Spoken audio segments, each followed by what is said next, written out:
Mėlyni rengiškiai, sveikinu užbaigus rudens sezoną. Tikiuosi spėjote pasidžiaugti trumpu pirmojų sniegu ir pasidaryti nuotraukų. Pradedam valgyti advento kalendoriaus šokoladukus. Aš Matas Lasauskas, jūsų šešėlinis Neringos meras ir pristatau lapkričio mėnesio veiklos ataskaitą. Taryboje buvo patvirtinta kasmetinė Liudviko Rėzos kultūros ir meno premija.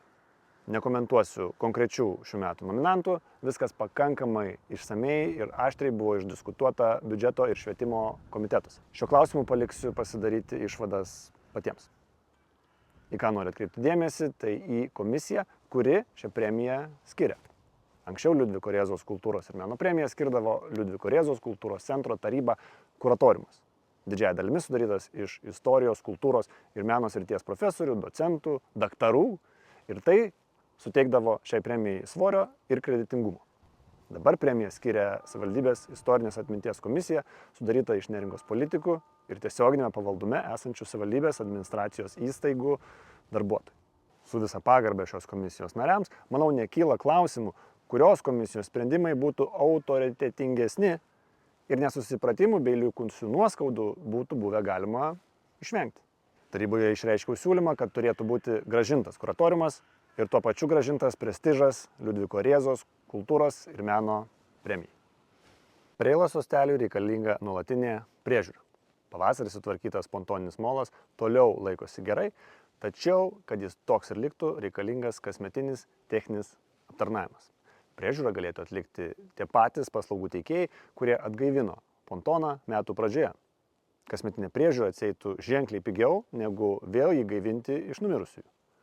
Kadangi jau yra formuojamas kitų metų biudžetas, paslaugos Neringai pasiūliau įsitraukti šiuos kaštus, kad Preilos sosteliui būtų rodomas nuolatinis dėmesys. Ir apskritai, Preila jau seniai nusipelniusi turėti normalų uostą su betoniniais molais ir po truputį apie tai reikia pradėti kalbėti. Vasarą kasam smėlį, o rudenį grėbiam lapus. Ačiū Neringos gyventojams, kurie man praneša apie apleistas miesto vietas, tą progą galiu pasidarbuoti lauke. Toks darbas man teikia vieną malonumą. Ir nežinau kaip kitiems, bet man visas grožis slypi detalėse. O tam reikia įdėti darbo. Visos Neringos gyvenvietės turi būti prižiūrimos kaip jūsų nuosavas kiemas. Todėl siūlau nežiūrėti, kur ir kam konkretus takelis priklauso. Savivaldybė turėtų prisimti atsakomybę ir perimti visų takų priežiūrą, tiek iš nacionalinio parko, tiek iš girininkijos. Nes nei gyventojui, nei poilsiautojui nėra įdomu, kam jis priklauso. Jiems svarbu, kad miestas būtų tvarkingas ir švarus. Būtent dėl to sezono metu jis moka 50 eurų rinkliavą, kurią mes nesidaliname nei su parku, nei su girininkija. Todėl rūpinkime savo miestu visa apimtimi. Noriu pakviesti jūs sekti mane ne tik mūsų Neringos grupėje, bet ir Instagrame, TikTok'e bei mano privačiame Facebook'o profilyje. Dalinuosi įvairių su Neringa susijusių turiniu, savo veikla ir naujienomis, kurios į mėnesinę ataskaitą ne visada patenka. O po naujų metų pasiūlysiu kai ką visiškai naują, tikiuosi jums patiks. Artėja šventės.